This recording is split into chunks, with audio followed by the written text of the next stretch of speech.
आप सभी को यीशु मसीह के सामर्थ्य नाम से हम लोग यहाँ पे स्वागत करते हैं आज इस सर्विस में। আর প্রভু যিশুর নামে সবাইকে এই সার্ভিসে আমরা স্বাগত জানাই। और आप सभी को आज इतने दिनों के बाद देख के मैं बहुत खुश हूँ আর অনেক দিন পরে আমি আপনাদেরকে দেখছি, সত্যি খুব খুশি অনুভূতি হচ্ছে। और मैं विश्वास करता हूँ कि आप सबको ही बहुत अच्छे हैं। আর আমি বিশ্বাস করি আপনারা সবাই ভালো আছেন। इसका मतलब ये नहीं बोल रहा हूँ कि हो सकता है आप बहुत सारे तूफानों के सामना इस समय में आपने किया है। আর এর মানে এই আমি বলছি না যে আপনি অনেক ঝড়ের সম্মুখীন সেখানে হয়েছেন। हो सकता है आपने बहुत सारे तूफानों का सामना किया है, হতে পারে আপনি অনেক ঝড়ের সম্মুখীন হয়েছেন। बट इस समय में भी उस तूफानों के बीच में भी आपने परमेश्वर का हाथ को देखा है। আর এই ঝড়ের মধ্যে দিয়েও আপনি ঈশ্বরের হাতকে দেখেছেন। मैं धन्यवाद देना चाहता हूँ इस तूफानों के बीच में भी परमेश्वर ने आपको सही तरीके से रखा है। আর এই ঝড়ের মধ্যবর্তী হওয়া সত্ত্বেও ঈশ্বর আপনাদেরকে সুরক্ষিত রেখেছে। आज जो चीज़ के बारे में मैं बात करने जा रहा हूँ बहुत इम्पोर्टेंट है, वो है चर्च का इम्पोर्टेंस क्या है। আর আজকে যে বিষয়ের ব্যাপারে আমি বলতে চাই সেটা হচ্ছে মণ্ডলীর গুরুত্ব কি। चर्च क्या है, चर्च किस लिए आना है, और जब हम लोग चर्च में आते हैं तो हम लोग का एटीट्यूड क्या होना चाहिए। আর আমরা আজকে দেখব যে চার্চ কি জন্য আসা হয়, আর চার্চে আসার পর আমাদের মনোভাব কি হওয়া উচিত। या आपका माइंड में भी ऐसा क्वेश्चन आए कि क्यों मैं पैसा खर्चा करके, क्यों मैं भाड़ा दे के, क्यों मैं अपना एक समय को पर्टिकुलर समय को दे के मैं चर्च आऊँ, जबकि घर में ही मैं प्रचार को सुन सकता हूँ या सकती हूँ। আর আমাদের মনে এইটা প্রশ্ন জাগতে পারে যে কেন আমি ভাড়া খরচা করে এখানে আসবো আর সেই বার্তাকে শুনবো, যখন আমি বাড়ির মধ্যেই সরাসরি অনলাইনের দ্বারা সেই বার্তাকে শুনতে পাই। तो उस चीज को समझने के लिए हम लोग को जानना बहुत जरूरी है कि चर्च का मतलब क्या है, बाइबल आधारित चर्च का मतलब क्या है। আর সেটিকে জানার জন্যই আমাদের এইটা জানা দরকার যে বাইবেল আধারিত মণ্ডলীর মানে কি। अगर हम लोग देखेंगे चर्च जो वर्ड है वो ग्रीक वर्ड से आया है, আর মণ্ডলী যে শব্দটি সেটি একটি গ্রিক শব্দ থেকে এসেছে। उसका मतलब ग्रीक वर्ड है इक्लेसिया, जिसका मतलब है सभा। আর ইক্লেসিয়া যার কথার অর্থ হচ্ছে সভা, असेंबली, सभा, একটা সভা, জমায়েত। अब ये सभा मतलब क्या है। सभा हम लोग सबको जानते हैं, जहां पे हम लोग एक जगह में एकत्रित होते हैं। हर एक सभा चर्च नहीं है। আমরা জানি যে সভা মানে কি, যেখানে লোকরা একত্রিত হয়, কিন্তু প্রত্যেকটি সভা কিন্তু মণ্ডলী নয়। हम लोग देखते हैं मूवी हॉल में भी बहुत सारे लोग वहां पे एकत्रित होते हैं, वहां पे भी एक साथ एक झुंड में आते हैं, बट वो सभा चर्च का सभा नहीं है। আর সেই চলচ্চিত্র যেখানে হয় সেখানে লোকেরা একত্র হয়, সেইটি কিন্তু মণ্ডলী নয়। पर इक्लेसिया, इस सभा का एक्चुअली मतलब जो चर्च हम लोग बोला जाता है उसका मतलब क्या है। चर्च कोई स्पेशल कोई जगह नहीं है, बट जहां पे विश्वासी एक साथ एकत्रित होकर परमेश्वर का आराधना करते हैं वही चर्च बन जाता है। কোনো বিশেষ জায়গা মণ্ডলী নয়, কিন্তু যেখানে বিশ্বাসীরা একত্রভাবে এক জায়গায় জমায়েত হয় সেখানে মণ্ডলী স্থাপিত হয়। बहुत सारे टाइम हम लोग बोलते हैं हम कहाँ जा रहे हो, चर्च जा रहे हो, राइट। আর অনেক সময় আমরা बली তোমরা কোথায় যাচ্ছ না, আমরা মণ্ডলীতে যাচ্ছি। समझना बहुत जरूरी है क्यों हम लोग चर्च बोलते हैं, क्योंकि हम लोग वहां पे एकत्रित होते हैं, एक साथ हम लोग मिलते हैं, इसलिए वो चर्च है। अगर विश्वासी नहीं है तो ये चर्च नहीं है।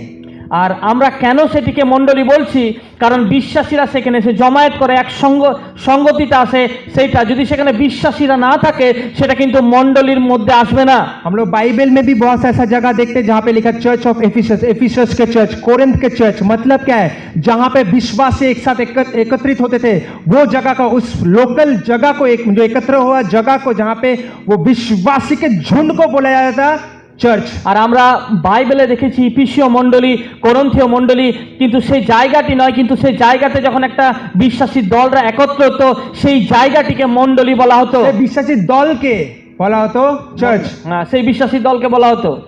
सो हम लोग आज देखेंगे कुछ मेटाफर के द्वारा हम लोग देखना चाहेंगे कि बाइबल क्या बोलता है चर्च के बारे में। আর আমরা রূপাত্মক ভাবে দেখবো বাইবেল কি বলে মণ্ডলীর বিষয়ে।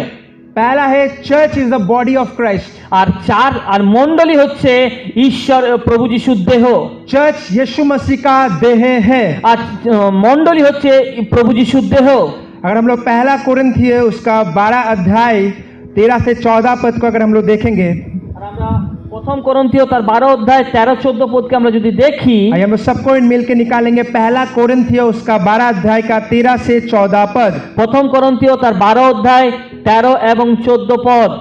কেননা যেমন দেহ এক আর তার অঙ্গ প্রত্যঙ্গ অনেক, এবং দেহের সমুদয় অঙ্গ অনেক হইলেও এক দেহ হয় খ্রিস্ট সেই রূপ।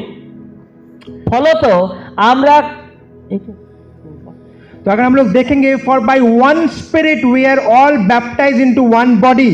আর আমরা এক আত্মাতে এক শরীরের মধ্যে বাপ্তিস্মকে গ্রহণ করেছি। परमेश्वर का एक आत्मा, उससे हम लोग सबको क्या यूनाइट हुए हैं। আর ঈশ্বরের একটি আত্মার দ্বারা আমরা একসঙ্গে সংযোগ স্থাপন করেছি। यहाँ पे लिखा, whether Jews or Greeks, whether slaves or free, we were all made to drink of one spirit। আর এখানে লেখা আছে আমরা কি জিহুদি কি গ্রিক কি দাস কি স্বাধীন সকলেই এক দেহ হইবার জন্য একই আত্মাতে বাপ্তায়িত হইয়াছি। यहाँ पे हम लोग देखेंगे कि चर्च एक ऐसा जगह जहाँ पे अलग अलग प्रकार के लोग, यहाँ पे यहूदी, ग्रीक्स, स्लेव, जो दास है, जो फ्री है, सब कोई अलग अलग तरीके के लोग एक जगह में, बट एक आत्मा में क्या होते थे, एक आत्मा के कारण, परमेश्वर के कारण वहां पे एक जगह में एकत्रित होते थे। আর সেই জায়গাতে জিহুদি অন্য জাতি এবং দাসেরা একত্রিত হতো, যেখানে সব ধরনের লোক ছিল, তারা এক আত্মাতে সেখানে একত্রিত হতো। जैसे हम लोग का बॉडी में, अगर हम लोग का देह में अलग अलग अंश है, अलग अलग पार्ट्स है हम लोग का बॉडी में, वैसे ही चर्च में जब हम लोग आते हैं, हर एक इंसान अलग है। कोई नहीं बोल सकता ये इंसान टोटली सेम है। सबके जीवन में अलग अलग तरीके का नो, सब अलग है, अलग अलग कल्चर से, अलग अलग लैंग्वेज से हो, से आप लोग सब कोई आए हो। আর এখানে আমরা দেখতে পাচ্ছি যে আমাদের শরীর একটাই, সেরকম অঙ্গ প্রত্যঙ্গ অনেক। আমরা যখন মণ্ডলীতে আসি সেখানে বিভিন্ন প্রকারের লোককে দেখতে পাই, বিভিন্ন ভাষাভাষী লোককে দেখতে পাই, বিভিন্ন চিন্তাধারার লোককে দেখতে পাই। तो क्या है एक्चुअली, तो चर्च में क्या हम लोग को एक साथ जोड़ता है, क्या हम लोग को यूनाइट करता हुआ है, परमेश्वर का आत्मा। हम लोग का उद्देश्य सेम होता है, परमेश्वर को जानना, परमेश्वर को महिमान्वित करना। আর মণ্ডলীর মধ্যে কি জিনিস আছে যেটি সবাইকে একত্রিত করে, সেটা হচ্ছে ঈশ্বরের আত্মা। আর সেটা হচ্ছে তার উদ্দেশ্য হচ্ছে আমরা যেন ঈশ্বরকে মহিমান্বিত করি। बात है कि बहुत सारे लोग चर्च में आते हैं और सोचते हैं कि मैं ऐसा क्यों नहीं हूं, मैं इसके जैसा क्यों नहीं हूं, मैं उसके जैसा क्यों नहीं हूं। আর অনেকে মণ্ডলীতে আসে এবং তাদের মধ্যে এই ধারণাকে পোষণ করে, আমি ওর মতো কেন নই, আমি এর মতো কেন নই। या बहुत सारे लोग चर्च में आते बोलते हैं ये मेरे जैसा क्यों नहीं है, इसको मेरे जैसा सोचना चाहिए, मेरे जैसा मैं जो बोल रहा हूँ उस हिसाब से चलना चाहिए। আর অনেকে এটাও ভাবে যে কেন সে আমার মতো নয়, আমি যেভাবে চিন্তা করি সেভাবে তার চিন্তা করা দরকার, আমি যেভাবে কথা বলি সেভাবে তার কথা বলা দরকার। बहुत सारे लोग किसी और को देख के कॉपी करने का कोशिश करते, नहीं ये ऐसा चेक करता है तो मैं भी ऐसे ही करूंगा। আর অনেক লোক অন্যদেরকে নকল করার চেষ্টা করে যে সে এমনি করছে আমিও এরকম করব। याद रखना, परमेश्वर हम लोग को यूनिटी में बुलाया है, बट सोच हम लोग का अलग अलग, इन द सेंस हम लोग का सोचने का तरीका, हम लोग का बोलने का तरीका सबका अलग अलग है, क्योंकि सबको परमेश्वर ने अलग से बनाया है। আর আমাদেরকে ঈশ্বর একাত্মভাবে ডেকেছেন, কিন্তু আমাদের চিন্তাধারা, আমাদের চিন্তা হতে পারে আলাদা। आपको जैसे परमेश्वर ने बनाया, आपको बेस्ट बनाया। आपको परमेश्वर जो उद्देश्य को रखा, उद्देश्य के लिए आपको बेस्ट बनाया है। আর আপনাকে ঈশ্বর যেভাবে নির্মাণ করেছে সেটা সবচাইতে ঊর্ধ্বে নির্মাণ করেছে, এবং তার আপনার উদ্দেশ্যের জন্য ঈশ্বর যেমনি ভাবে আপনাকে তৈরি করেছে সেটা সবচেয়ে উত্তম। सबके जीवन में अलग अलग टैलेंट, अलग अलग चीजों से परमेश्वर ने भरा है आपको। আর প্রত্যেকের জীবনে ঈশ্বর আলাদা আলাদা ট্যালেন্টকে দিয়েছে, আর প্রত্যেকজনকে সেটা দিয়ে ভরেছে। वो आपके जगह के लिए, आपके जीवन के लिए परमेश्वर जो उद्देश्य आपके लिए रखा है वो आपके लिए बेस्ट है। আর ঈশ্বর আপনার জায়গার জন্য আর আপনার উদ্দেশ্যের জন্য যা কিছু রেখেছেন সেটা হচ্ছে সর্বোত্তম। और उस उद्देश्य को मद्देनजर रखते हुए उन्होंने आपको बनाया है। আর সেই উদ্দেশ্যকে তিনি লক্ষ্য করে আপনাকে নির্মাণ করেছে। तो क्या है चर्च, हम लोग क्या है, यूनिटी होना चाहिए, बट यूनिफॉर्मिटी नहीं होना चाहिए। আর আমাদের মণ্ডলীর মধ্যে একাত্মভাব হওয়া দরকার, কিন্তু সেখানের মধ্যে ভিন্নাত্মক নয়। यूनिफॉर्मिटी मतलब मैं क्या बोल रहा हूं, मैं थोड़ा सा क्लियर समझा। स्कूल में जब हम लोग जाते हैं या एक टाइम में गए हैं, तो क्या है, स्कूल में अलग अलग ड्रेस नहीं पहनते थे, सबको एक सेम काइंड ऑफ ड्रेस हम लोग को पहनना पड़ता था। আর আমরা যখন স্কুলে যেতাম তখন সবাই এক ধরনের পোশাককে পরতাম, एक ड्रेस कोड था। আর সেখানে একটা ড্রেস কোড ছিল। बट चर्च ऐसा नहीं है। কিন্তু মণ্ডলী এমন নয়। चर्च इस हिसाब से डिमांड आपको नहीं करता, मतलब आप एक ही प्रकार का सोचो, एक ही प्रकार का तरीके से बात करो, और एक ही प्रकार तरीके से आपका सबका गुण सेम हो, ऐसा नहीं। আর মণ্ডলী কিন্তু এই কথা বলে না আপনি একইভাবে ভাবুন, একইভাবে চিন্তা করুন, একইভাবে বলুন, আপনার উপর কোনো রকম ভাবে চাপকে সৃষ্টি করে না। चाप नहीं, ये परमेश्वर ने सबको अलग अलग बनाया है आप लोगों को। আর ঈশ্বর প্রত্যেককে আলাদা আলাদাভাবে তৈরি করেছে। सबको अलग अलग गुण परमेश्वर ने दिया है। প্রত্যেককে ঈশ্বর আলাদা আলাদা গুণকে দিয়েছে। जो आपके पास है डिटो मेरे पास नहीं हो सकता। যেটি আপনার কাছে আছে সেটি আমার কাছে নেই। जो मेरे पास है डिटो आपके पास नहीं हो सकता। যেটি আমার কাছে আছে সেটি একইভাবে আপনার কাছে নেই। हम लोग सब परमेश्वर के एक सबसे उत्तम रचना है। আর আমরা প্রত্যেকে ঈশ্বরের সর্বোৎকৃষ্ট সৃষ্টি। और जब हम लोग सब एक साथ मिलके आते हैं, हम लोग का सबका टैलेंट जब एक साथ हम लोग मिलके परमेश्वर को सेवा करते हैं, वो होता है चर्च। আর যখন আমরা সবাই একত্রে মিলেমিশে আমাদের যে ট্যালেন্ট, যে দান বরদান ঈশ্বর দিয়েছে, যখন আমরা তার সেবা করি, সেইটি হয় প্রকৃত মণ্ডলী। जब हम लोग सब मिलके एक साथ मिलके धन्यवाद देते हैं, वो होता है चर्च। আর যখন আমরা সবাই একসঙ্গে মিলেমিশে ঈশ্বরকে ধন্যবাদ দিই, সেইটি হয় মণ্ডলী। बॉडी का एक पार्ट, हाथ का अलग अलग अलग काम है, आंख का अलग काम है। আর হাতের আলাদা কাজ, চোখের আলাদা কাজ। हाथ नहीं बोलेगा कि मुझे आंख के समान परमेश्वर तूने मुझे क्यों नहीं बनाया আর है। হাত কখনো এটা বলতে পারে না যে তুমি কেন ঈশ্বর আমাকে চোখের মতো বানাওনি। एक बॉडी में अगर एक हाथ नहीं रहा, वो आंख का काम नहीं, सॉरी, आंख उस हाथ का काम नहीं कर सकता। আর যদি একটা হাত আমাদের শরীরের মধ্যে না থাকে, চোখ কিন্তু সেই কাজকে করতে পারবে না। और अगर आपका आंख नहीं रहा, तो वो हाथ वो आंख का काम नहीं कर सकता। আর যদি চোখ না থাকে, হাত সেই কাজকে পরিপূরকভাবে করতে পারবে না। याद रखना, आप सब कोई परमेश्वर के नजर में मूल्यवान हो, और सबको परमेश्वर अलग अलग गिफ्ट दिया है। প্রত্যেকে আপনারা ঈশ্বরের চোখে মূল্যবান, আর ঈশ্বর প্রত্যেককে আলাদা আলাদা দান বরদানকে দিয়েছে। आपका जगह कोई नहीं भर सकता। আর আপনার যে জায়গাটি সেটি কেউ ভরতে পারবে अगर না। आप इस समय में अपने आप को बहुत नीचा देखते हो, सोचते हो कि मैं कोई यूजफुल नहीं हो, আর আপনি যদি নিজেকে খুব নিচে দেখেন যে আমি কোনো কাজেরই নই, मैं आपको बोलना चाहती हूँ, शैतान के द्वारा आया हुआ एक झूठ है। परमेश्वर ने आपको बनाया है, वो उसने आपके लिए एक उद्देश्य को रखा है। आप परमेश्वर के पास जाइए, वो आपको प्रकट करेगा, और जब करेगा धन्यवाद के साथ उस चीज को यूज कीजिए। আর এইটি যখন আপনার মনে এই ধরনের চিন্তাধারা আসছে, সেটি সম্পূর্ণ শয়তান থেকে। ঈশ্বর আপনাকে তৈরি করেছে, একটা বিশেষ উদ্দেশ্যের সঙ্গে তৈরি করেছে। আপনি যখন ঈশ্বরের কাছে যাবেন, তখন ঈশ্বর তার উদ্দেশ্যকে আপনার সামনে প্রকট করবে। तो चर्च है, यीशु मसीह का देह है, और इस देह का हेड कौन है? यीशु मसीह है। আর মণ্ডলী হচ্ছে যিশুর দেহ, আর এই দেহের যে মস্তক, সে মস্তক হচ্ছে প্রভু যিশু।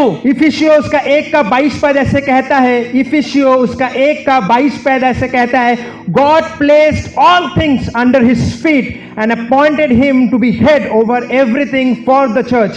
আর ইফিসীয় তার 1:22 পদে লেখা আছে, আর তিনি সমস্তই তাহার চরণের নিচে বশীভূত করিলেন এবং তাহাকেই সকলের উপরে উচ্চ মস্তক করিয়া মণ্ডলীকে দান করিলেন। तो चर्च का हेड कौन है? আর মণ্ডলীর মস্তককে, चर्च का हेड पास्टर नहीं है, बट चर्च का हेड यीशु मसीह है। আর মণ্ডলীর মস্তক কোনো পালক নয়, কিন্তু মণ্ডলীর মস্তক হচ্ছে ঈশ্বর প্রভু যিশু। चर्च में पास्टर को किसने रखा है? यीशु मसीह ने रखा है। আর মণ্ডলীতে পালককে কে রেখেছে? প্রভু যিশু রেখেছে। मैं इस मंडली में क्यों हूँ? ताकि मैं आपको यीशु मसीह की तरफ फोकस करवा पाऊँ। আর আমি এই মণ্ডলীতে কেন আছি? যেন আমি আপনাদেরকে প্রভু যিশুর দিকে কেন্দ্রিত করতে পারি। ताकि मैं इस समय में यीशु मसीह का वचन को मैं आपके पास दे सकूं, ताकि आप यीशु मसीह में भर पाओ। আর আমি এই সময়ে আপনাদেরকে প্রভু যিশুর বাক্যকে দিতে পারি, যেন আপনারা পরিপূর্ণ হতে পারেন। कैसे आप यीशु मसीह को जान सकते हो? वचन कहता है, योना लिखित सुसमाचार उसका 1:14 पद, वर्ड बिकेम फ्लेश। আর কিভাবে আমরা যিশুকে জানতে পারি?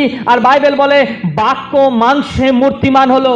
जब हम लोग परमेश्वर को वचन को जानेंगे, तब हम लोग यीशु को जान पाएंगे। আর যখন আমরা ঈশ্বরের বাক্যকে জানবো, তখনই আমরা যিশুকে জানতে পারবো। जितना यीशु को जानेंगे, उतना विश्वास में बढ़ेंगे। আর যত বেশি যিশুকে জানবো, তত বেশি বিশ্বাসে আমরা অগ্রগতিকে और করব। जितना विश्वास में बढ़ेंगे, उतना चमत्कार देखेंगे, उतना बंधन को टूटते हुए देखेंगे, उतना ही हम लोग इस जीवन के लिए तैयार होंगे। আর যত বেশি আমরা বিশ্বাসে অগ্রগতিকে প্রাপ্ত করব, তত বন্ধনকে ভাঙতে, চমৎকারকে আমরা দেখতে পাবো। अगर कोई भी मंडली बोले, कोई भी एकत्रित जगह में अगर परमेश्वर को वचन को पहला स्थान नहीं दिया जाता, तो वो चर्च नहीं है। আর যে মণ্ডলীতে ঈশ্বরের বাক্যকে প্রথম স্থান দেওয়া হয় না, সেইটি মণ্ডলী নয়।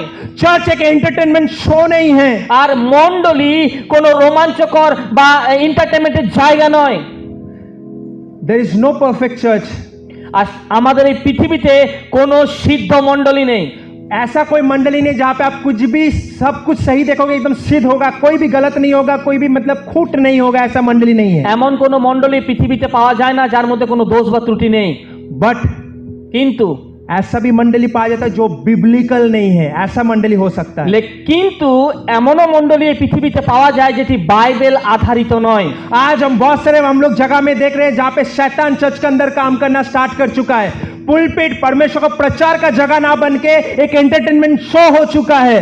আর অনেক জায়গাতে আমরা দেখতে পাচ্ছি যে সেই মণ্ডলীর ভেতরে শয়তান কার্য করছে, আর এই যে পুলপিট সেইখানটা ঈশ্বরের বাক্যের জায়গা না হয়ে সেখানে একটা রোমাঞ্চকর বা এন্টারটেনমেন্টের জায়গা হয়ে গেছে। बहुत सारे लोग ऐसे बोलते हैं कि आहा 2 घंटा बहुत मजा लगा, बहुत अच्छा लगा, उसके बाद अगर पूछा जाए क्या सीखा, कुछ नहीं, बहुत एकदम पावर दिखा दिया।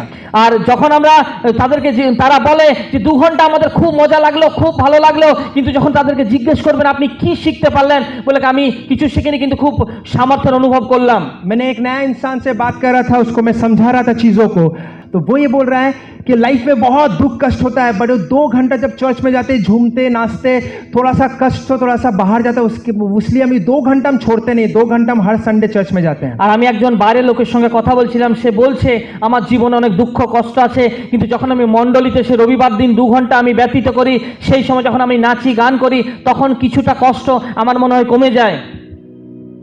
चर्च नो बहुत सारे लोग ऐसे आप बात सुन पाओगे, बहुत सारे लोग जो लोग बहुत ज्यादा बहुत ज्यादा के जो लोग दारू पीता है वो लोग बोलता है क्यों दारू पीते हो, ज्यादातर लोग का ये बात सुनोगे लाइफ में बहुत कष्ट है, थोड़ा सा भूलने के लिए मैं दारू पीता हूँ। আর আমরা যখন কোনো মাতালকে জিজ্ঞেস করি আপনি মদ্যপান কেন করেন, সে বলে যে আমার জীবন অনেক কষ্ট আছে, আমি যখন মদ্যপান করি তখন সেটিকে ভুলিয়ে রাখার চেষ্টা করি। बहुत सारे लोग चर्च भी ऐसे बना चुके हैं, আর অনেক লোক মণ্ডলীকেও এরকম করে দিয়েছে। लाइफ में बहुत कष्ट है, थोड़ा सा अच्छा फील होने के लिए चलो चर्च में जाके थोड़ा सा आनंद करेंगे, उसके बाद एंटरटेनमेंट शो खत्म होगा, मूवी खत्म होगा, घर चल जाएंगे, फिर से दुख कष्ट में है। আর আমরা কিছু লোক এরকম ভাবে যে আমাদের জীবনে দুঃখ কষ্ট আছে, চলো 2 ঘন্টা মণ্ডলীতে যাই, একটু আনন্দ করবো, নাচবো গাইবো, তারপর আবার চলে যাবো, আবার জীবনে সেই দুঃখ কষ্ট। चर्च इसलिए नहीं है ताकि आप अपने प्रॉब्लम्स को भूल पाओ, चर्च इसलिए है, चर्च एक ऐसा जगह है जहां पे आप तैयार होते हो ताकि आप प्रॉब्लम को फेस करके प्रॉब्लम को हरा पाओ। আর মণ্ডলী এমন একটি জায়গা নয় যেখানে এসে আপনি আপনার সমস্যাকে ভুলে যাবেন, কিন্তু মণ্ডলী এমন একটি জায়গা যেখানে এসে আপনি সম্পূর্ণরূপে তৈরি হতে পারবেন এবং সেই সমস্যার সম্মুখীন হবেন। कैसे आप अपने समस्या के साथ लड़ सकते हो? परमेश्वर को वचन के द्वारा। আর কিভাবে আমরা সমস্যার সঙ্গে লড়তে পারি? একমাত্র ঈশ্বরের বাক্যের দ্বারা। तो अगर आप यहाँ पे आके सोच रहे हो तो थोड़ा सा मस्ती होगा, आनंद होगा, तो ये चर्च आपके लिए नहीं है। আর আপনি যদি ভাবছেন যে মণ্ডলীতে এসে খুব আনন্দ হবে, নাচবো গাইবো, তাহলে আপনার জন্য জায়গা নয়। ये चर्च है जहाँ पे आप परमेश्वर के वचन को सीखोगे। আর মণ্ডলী হচ্ছে এমন একটি জায়গা যেখানে আপনি ঈশ্বরের বাক্যকে শিখবেন, आप अपने जीवन को तैयार करोगे, আপনি নিজের জীবনকে তৈরি করবেন। प्रॉब्लम्स को भूलने के लिए नहीं, আর সেই সমস্যাকে ভোলার জন্য নয়, प्रॉब्लम से लड़ने के लिए। আর সেই সমস্যার সঙ্গে আপনি লাগাতার যুদ্ধ করার জন্য। परमेश्वर जो उद्देश्य आपके जीवन में रखा है उसको पूरा करने के लिए। ঈশ্বর যে উদ্দেশ্যকে আপনার জীবনে রেখেছে সেই उद्देश्यকে পূর্ণ করার জন্য। अगर दूसरा तीमुथियुस उसका 4 अध्याय का 2 पद हम लोग देखेंगे, আর আমরা যদি दूसरा तिमोथी उसका 4 अध्याय उसका 2 पद, আর দ্বিতীয় তিমোথী তার 4 অধ্যায় 2 পদকে যদি আমরা দেখি, यहाँ पे लिखा हुआ है preach the word, be ready in season and out of season, correct, rebuke, encourage with great patience and careful instruction। বাক্য প্রচার করো, সময় অসময়ে কার্যে অনুরক্ত হও, সম্পূর্ণ সহিষ্ণুতা ও শিক্ষাদান পূর্বক অনুযোগ করো, ভৎসনা করো, চেতনা দাও। तो चर्च क्या है? जहां पे हम लोग परमेश्वर को वचन को सीखते ताकि हम लोग सही हो सके, करेक्ट करने के लिए। আর মণ্ডলী হচ্ছে এমন একটি জায়গা যেখানে আমরা ঈশ্বরের বাক্যকে শিখি নিজেদেরকে সুধারবার জন্য। कहीं पे अगर हम लोग का सोच गलत है, परमेश्वर को वचन के द्वारा अपना जीवन का सोच को सही करते हैं। আর যেখানে আমাদের চিন্তাধারা যদি ভুল থাকে সেখানে ঈশ্বরের বাক্যের দ্বারা সেটিকে সঠিক করি। परमेश्वर को वचन के द्वारा जीवन को समझने का कोशिश करते हैं, আর ঈশ্বরের বাক্যের দ্বারা জীবনকে বোঝার চেষ্টা करी। अगर कोई गलत जा रहे तो हम लोग वहां पे क्या करते हैं? रिब्यूक करते हैं, उन लोग को डिसिप्लिन करते हैं। আর যদি কেউ ভুল পথে যাচ্ছে তাদেরকে আমরা চেতনা দিই বা তাদেরকে আমরা বকাবকি করি। और अगर कोई टूटा हुआ है, আর যদি उसको কেউ हम लोग ভগ্ন encourage অবস্থায় আছে, करते, उसको हम लोग इनकरेज करते ताकि वो परमेश्वर में फिर से उठ पाए। আর যদি কেউ ভগ্ন অবস্থায় তাকে আমরা উৎসাহিত করি যেন সে আবার ঈশ্বরের মধ্যে উঠতে পারে। और ये करेक्शन, रिब्यूक, एनकरेजमेंट हम लोग अपने बातों के द्वारा नहीं, परमेश्वर को वचन के द्वारा करते, क्योंकि उसका वचन से सामर्थ निकलता है। আর তার মধ্যে সুধার, তার মধ্যে উৎসাহ, আর তার যে কথাগুলো আমরা করি সেটা ঈশ্বরের বাক্যের দ্বারা করি। अगर परमेश्वर का वचन मूल केंद्र में नहीं है कोई मंडली का, तो वो मंडली परमेश्वर की ओर से नहीं है, যে মণ্ডলীর কেন্দ্রবিন্দু ঈশ্বরের বাক্য নয় সেটি ঈশ্বর থেকে নয়। क्योंकि मंडली का हेड पास्टर नहीं, मंडली का हेड यीशु मसीह खुद है। মণ্ডলীর যে মস্তক সেটি কোনো পালক নয়, কিন্তু মণ্ডলীর মস্তক হচ্ছে প্রভু যিশু। इसका मतलब मैं ये नहीं बोल रहा हूँ कि आप पास्टर को रेस्पेक्ट ना करो। पास्टर कौन है? अरे ये हेड तो ये मंडली हेड है, सॉरी यीशु मसीह हेड है। আর আমি এই কথাটি বলিনি যে আপনি মণ্ডলীর যে পালক আছে তাদেরকে সম্মান করবেন না, আপনি বলবেন এ তো মস্তক নয়, যিশু মস্তক। परमेश्वर का वचन कहता है जो लोग परमेश्वर का वचन को शिक्षा में उस अंदर में वो लोग हैं, वो लोग को और ज़्यादा सम्मान करना चाहिए। আর যারা ঈশ্বরের বাক্যকে আমাদের কাছে শেখায় তাদেরকে আরো বেশি সম্মান দেওয়া দরকার। They are worthy for double respect। আর তারা দুগুণা আদরের যোগ্য। बट आराधना से परमेश्वर का होना चाहिए। কিন্তু একমাত্র ঈশ্বরেরই আরাধনা হওয়া দরকার। कैसे हम लोग बोल सकते, क्या चीज में बोले? बहुत सारे लोग बोलते हैं कि अरे पास्टर मेरे घर में आ गया, पैर पास्टर का पड़ गया तो बस मेरा घर एकदम सब कुछ ठीक हो गया। আর অনেক লোক বলে যে পাস্টার চলে এলো, পাস্টারের পা পড়ে গেছে, আমার সব ঠিক হয়ে গেল। अगर आप ऐसा सोच रखते हो, मैं बोल रहा हूँ ये सोच गलत है। আর আপনি যদি এই ধরনের চিন্তাধারাকে রাখেন তাহলে আমি আপনাকে বলতে চাই এটি সম্পূর্ণ ভুল। हो सकता है आप जो विश्वास से आए हो वहां पे ऐसा, हिंदू धर्म में ऐसा सोच को हम लोग देख पाते हैं। আর আপনি যে বিশ্বাসের থেকে এসেছেন সেই ধর্মের বিশ্বাসের সঙ্গে হয়তো আপনি এখানে দেখেছেন वहां पे गुरु को भी भगवान का दर्जा दिया जाता है, আর সেখানে গুরুকেও ঈশ্বরের সেই সমকক্ষ ভাবা হয়। पर परमेश्वर का वचन जो सच वचन है वो बोलता है कुछ सृष्टि कभी सृष्टिकर्ता का जगह नहीं ले सकता। আর ঈশ্বরের বাক্য বলে যে স্রষ্টা কখনো সৃষ্টিকর্তার জায়গাকে নিতে পারে না। जब पास्टर आपके घर में आता है आपको रेस्पेक्ट देना चाहिए, আর যখন পালক আপনার বাড়িতে আসে তাকে সম্মান দেন। बट पास्टर जब परमेश्वर को वचन को देते तो वो वचन सामर्थ्य लेके आता है। আর ঈশ্বরের বাক্যকে যে পালক দেয় সেই বাক্যই আমাদের জীবনে সামর্থ্যকে নিয়ে আসে। तो पास्टर के पीछे भागना नहीं है, परमेश्वर के वचन के पीछे भागना है। পাস্টারের পিছনে দৌড়াবার দরকার নেই, ঈশ্বরের বাক্যের পিছনে দৌড়ান। पास्टर प्रार्थना का तो चमत्कार नहीं होगा, परमेश्वर पर विश्वास होगा तो परमेश्वर चमत्कार करेगा। পাস্টার প্রার্থনা করলে চমৎকার হবে না, ঈশ্বরের বাক্যের উপর ঈশ্বরের উপর বিশ্বাস করলে चमत्कार হবে।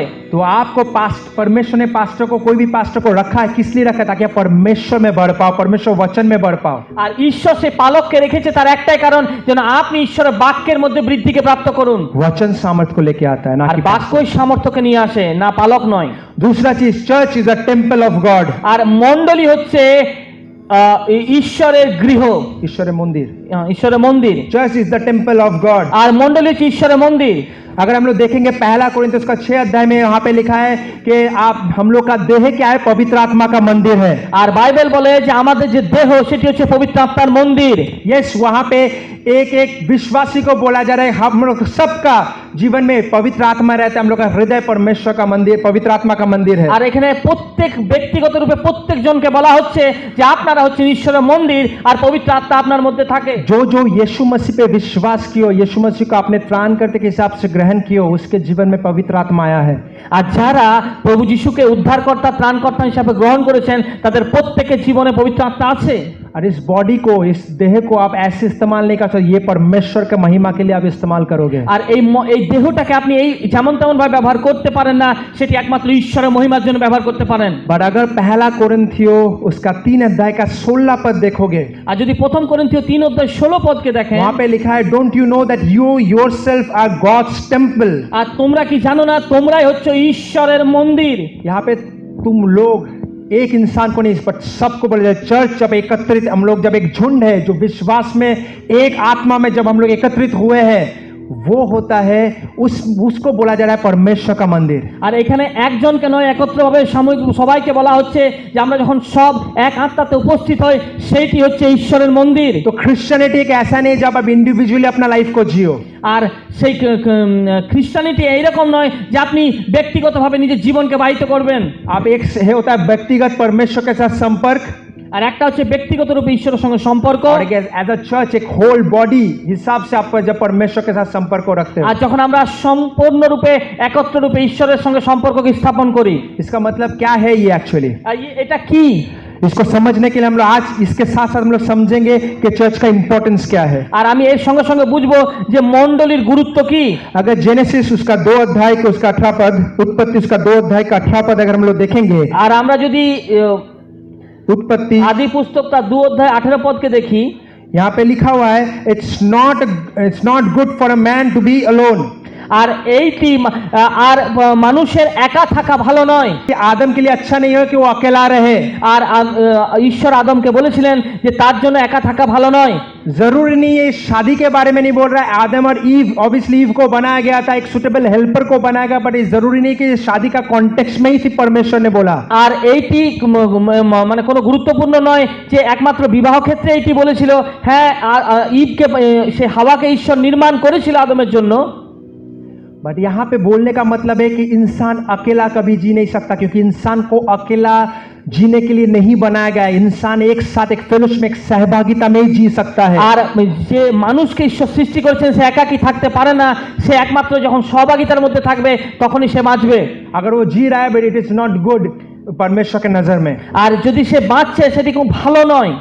अगर हम लोग दूसरा महान आज्ञा देखेंगे, वहां पे लिखा love your neighbour as yourself. আর আমরা যদি দ্বিতীয় যে আজ্ঞা আছে, দ্বিতীয় আজ্ঞাটি সেটা বলছে যে তুমি নিজের মতো আপন প্রতিবেশীকে প্রেম করো। तो परमेश्वर का जो दूसरा जो महान आज्ञा है उसको पूर्ण करने के लिए आपके पास प्रतिवेशी होना बहुत जरूरी है। আর দ্বিতীয় আজ্ঞাকে পরিপূর্ণ করার জন্য আপনাকে আপনার পাশে প্রতিবেশী হওয়া প্রয়োজন। अगर आप फेलोशिप में नहीं हो, कोई सहभागिता में नहीं हो, तो आपका कहां पे प्रतिवेशी आएगा? আর আপনি যদি কোনো সহভাগিতার মধ্যে নেই তাহলে আপনার প্রতিবেশী কে থাকবে? ऑनलाइन चर्च या घर में बैठे हुए जब हम लोग सर्विस देखते हैं, उसमें सहभागिता नहीं हो पाता है। আর যখন আমরা অনলাইন সরাসরি ভাবে বাড়িতে সেই চার্চকে শুনি বা দেখি, সেটি মণ্ডলী হয় না। वो सिर्फ परमेश्वर के वचन को हम लोग सुनते हैं, আর সেটি আমরা শুধু ঈশ্বরের বাক্যকে আমরা শুনি। बट वो चर्च नहीं। चर्च में हम लोग सिर्फ परमेश्वर के वचन सुनने के लिए नहीं आते हैं, আর মণ্ডলীতে আমরা শুধু ঈশ্বরের বাক্যকে শুনতে আসি না। बट चर्च होता है जब हम लोग एक साथ सहभागिता में आते हैं, আচ্ছা, और सहभागिता में रह के परमेश्वर का आराधना करता है। আর মণ্ডলী হচ্ছে যেখানে আমরা সবাই একত্র রূপে সহভাগিতা এসে ঈশ্বরের মহিমা আরাধনা করি। तो चर्च क्यों इंपॉर्टेंट है?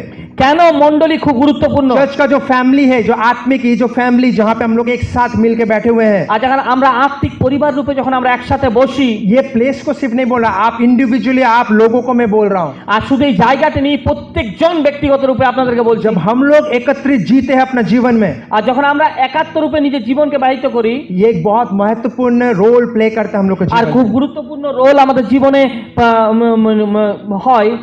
पहला चीज, প্রথম জিনিস, चर्च फैमिली हम लोग को मदद करता है ताकि हम लोग आत्मिक तौर से स्ट्रांग हो। আর চার্চের যে পরিবার আছে সেটি আমাদেরকে সাহায্য করে যেন আমরা আত্মিক দিক দিয়ে সশক্ত হতে পারি। और हम लोग देखेंगे प्रेरित उसका 2 अध्याय उसका 42 पद, আর প্রেরিত তার 2 অধ্যায় 42 পদে লেখা আছে, प्रेरित उसका 2 अध्याय के 42 पद में हम लोग देखेंगे, यहाँ पे लिखा हुआ है, they devoted themselves to the apostles' teaching and to fellowship and to the breaking of the bread and to prayer। আর তারা তাদের প্রেরিতদের শিক্ষায়, आराम से আমরা 2 অধ্যায় 42 পদ দেখব, আর তাহারা প্রেরিতদের শিক্ষায়, সহভাগিতায়, রুটি ভাঙায় ও প্রার্থনায় নিবিষ্ট থাকিল। तो चर्च का बहुत सारा पार्ट है। एक होता है शिक्षा देना परमेश्वर के वचन के द्वारा, আর এক চার্চের একটা পাঠ হচ্ছে ঈশ্বরের বাক্যের শিক্ষা देवा, और एक पार्ट एक सहभागिता, जहाँ पे आप एक दूसरे के साथ प्रार्थना करते हो, एक दूसरे को प्रॉब्लम्स को जानते हो, एक दूसरे के साथ एक अच्छा, एक सही जेन्युइन रिलेशनशिप रखते हो। चर्च फैमिली है एक आत्मिक जीव, जहाँ पे हम लोग एक साथ आते हैं, क्या करते हैं, परमेश्वर के वचन के एक साथ सुनते हैं, एक दूसरे के लिए प्रार्थना करते हैं, एक दूसरे का दुख को बांटते हैं, एक दूसरे में आनंद में शामिल होता है। क्या होता है, एक सहभागिता में हम लोग जल्दी ग्रो करते हैं। আর মণ্ডলী হচ্ছে এমন একটা জায়গা যেখানে আমরা আত্মিক রূপে সশক্ত হই, যেখানে আমরা একে অপরের সমস্যাকে বলি, একের উপরে প্রার্থনাকে করি, আর আমরা আত্মিক রূপে বৃদ্ধিকে প্রাপ্ত করি। बहुत सारे क्वेश्चन करता है कि मैं एक और विश्वासी या मेरे चर्च में कोई और मेंबर के घर में मैं जा सकता हूँ या सकती हूँ? আর অনেকে প্রশ্ন করে কি আমি একে অপরের পরিবারের কাছে যেতে পারি, আমি অন্য চার্চের বিশ্বাসী, मैं क्यों जाऊँ? मैं लोगों के लिए क्यों प्रार्थना करना? तो पास्टर का काम है। আর আমি কেন প্রার্থনা করব? প্রার্থনা করা তো পালকের কাজ। पास्टर प्रार्थना करता है, पास्टर लोगों के घर में जाता है, उसका प्रॉब्लम सबका प्रॉब्लम्स को जानता है, আর পালক সেগুলো জানে, প্রবলেমগুলোকে জানে, সে লোকের জন্য প্রার্থনা করে। क्योंकि वो उसका पोस्ट है, पास्टर है वो। আর সেটি তার পদ, কারণ তিনি পালক। परमेश्वर का फैमिली में अगर आप इंपॉर्टेंट रोल प्ले करना चाहते हो तो उसके लिए आपको पोस्ट का जरूरत नहीं है, बट परमेश्वर का जैसे हृदय है उस प्रेम से भरने का जरूरत है। আর ঈশ্বরের রাজ্যে বা ঈশ্বরের পরিবারে যদি আপনি কার্যকে করতে চান, সেখানে কোনো পদের প্রয়োজন নেই, কিন্তু ঈশ্বরীয় হৃদয়ের, প্রেমপূর্ণ হৃদয় প্রয়োজন। जब इस परमेश्वर का जब प्रेम से आप भर के जब लोगों का प्रॉब्लम्स को सुनोगे और जब लोगों का प्रार्थना करोगे, पहले बात है प्रेम से जब भरोगे तब आप लोगों का दर्द को समझ पाओगे। আর যখন আপনি ঈশ্বরের প্রেম দ্বারা নিজেকে ভরবেন, তখনই লোকের দুঃখ কষ্টকে বুঝতে পারবেন। और जब आप उसका प्रेम से भरोगे तो किसी का और का दुख सुन के आप बैठ नहीं सकते, आप प्रार्थना जरूर करोगे उसके আর আপনি যখন তার প্রেম দিয়ে ভরবেন, তখন আপনি অন্যের দুঃখ শুনে বসে থাকবেন না, কিন্তু তার জন্য অবশ্যই প্রার্থনা করবেন। क्यों पता है? क्योंकि ये आपका फैमिली है। কেন জানেন? সেটি কারণ সেটি আপনার পরিবার। अगर आप परमेश्वर को समझ पाए, उसका चर्च को समझ पाए, तो आप एक दूसरे के लिए ऑब्वियसली प्रार्थना करो। আপনি যদি ঈশ্বরকে বুঝে যান, তার মণ্ডলীকে বুঝে যান, আপনি একে অপরের জন্য প্রার্থনা করবেন। आपको किसी पास्टर के लिए वेट नहीं करना पड़ेगा, आप एक दूसरे के साथ स्ट्रांगली बने रहोगे। আর আপনাকে কোনো পালকের দরকার হবে না, একে অপরের সঙ্গে আপনারা সশক্তভাবে দাঁড়িয়ে থাকবেন। मतलब ये नहीं बोला कि पालक का जरूरत, पालक ठीक है, सही है, बट सिर्फ पालक के ऊपर डिपेंड मत कीजिए, एक दूसरे के साथ एक कनेक्शन रखिए, एक दूसरे के साथ एक दूसरे के प्रॉब्लम्स को जानिए, एक दूसरे के लिए प्रार्थना कीजिए। कभी पास्टर को कॉल करके बोलिए, पास्टर आपको किसी प्रार्थना का जरूरत है? ना, पास्टर को कॉल करें, पास्टर मेरे लिए प्रार्थना कर दिए, मेरे लिए दुआ कर दीजिए। আর আমাদের অবশ্যই একে অপরকে জানা প্রয়োজন, একে অপরের জন্য প্রার্থনা করা প্রয়োজন। আর আমাদের পালকের অনেক সময় পালকের উপর নির্ভরশীল না হয়নি, আমাদের একে অপরের প্রতি নির্ভরশীল হওয়া প্রয়োজন, যেন একে অপরের জন্য আমরা প্রার্থনা করতে পারি। এবং কখনো কখনো আমাদের এটাও বলা যে পাস্টার আপনার জন্য আমরা প্রার্থনা করতে পারি কিনা। कलीसिया एक ऐसा जगह है जहाँ पे हम लोग परमेश्वर जो वरदान दिया है उस वरदान को हम लोग एक्सरसाइज करते हैं, हम लोग यूज़ करते हैं और उसके द्वारा हम लोग चर्च को एडिफाई करते हैं। আর মণ্ডলী একটা এমন জায়গা যেখানে ঈশ্বর যে আমাদেরকে দান বরদান দিয়েছে সেইগুলোকে ব্যবহার করি এবং ব্যবহার করে মণ্ডলীকে কি করি, বৃদ্ধি প্রাপ্ত করায়। बहुत सारे लोग ऐसा सोच से आते हैं कि चर्च में आएंगे, परमेश्वर वचन को सुनेंगे, सिर्फ ग्रहण करेंगे। चर्च एक ऐसा जगह नहीं जहाँ पे आप सिर्फ ग्रहण करते हो, चर्च एक ऐसा जहाँ पे आप कंट्रीब्यूट करते हो। আর অনেকে লোকে ভাবে যে হ্যাঁ আমি মণ্ডলীতে যাব, শুধু ঈশ্বরের বাক্যকে গ্রহণ করব, কিন্তু আমি বলতে চাই মণ্ডলী এমন একটা জায়গা নয় যেখানে শুধু ঈশ্বরের বাক্যকে আপনি গ্রহণ করবেন, কিন্তু আপনার সেখানে যোগদানকে আপনি দেবেন। हर एक मेंबर्स का चर्च को जरूरत है, हर एक मेंबर्स का। আর মণ্ডলীর প্রত্যেক সদস্যের প্রয়োজন। चर्च सिर्फ पास्टर से नहीं बनता, चर्च हम लोग सभी से बनता है। আর চার্চ মণ্ডলী পালক দ্বারা তৈরি হয় না, কিন্তু সবাইকে মিলে তৈরি হয়। जब हम लोग सबको एक परमेश्वर को प्रेम से भर के कमिटमेंट के साथ ग्रो करेंगे, बढ़ेंगे, আর যখন আমরা সবাই একসাথে ঈশ্বরের সঙ্গে সংবদ্ধ রূপে, বচনবদ্ধ রূপে একসঙ্গে আমরা বৃদ্ধি প্রাপ্ত করব, जब एक दूसरे के लिए खड़े होंगे, আর যখন একে অন্যের জন্য দাঁড়াবো, जब कोई अगर किसी का प्रार्थना करता है हम लोग जाएंगे, प्रार्थना करेंगे, আর যদি কারো প্রার্থনার প্রয়োজন হয় আমরা যাব সেখানে প্রার্থনা করব, तब वो एक सॉलिड चर्च बनता আর है। সেইটি হচ্ছে একদম সলিড মণ্ডলী।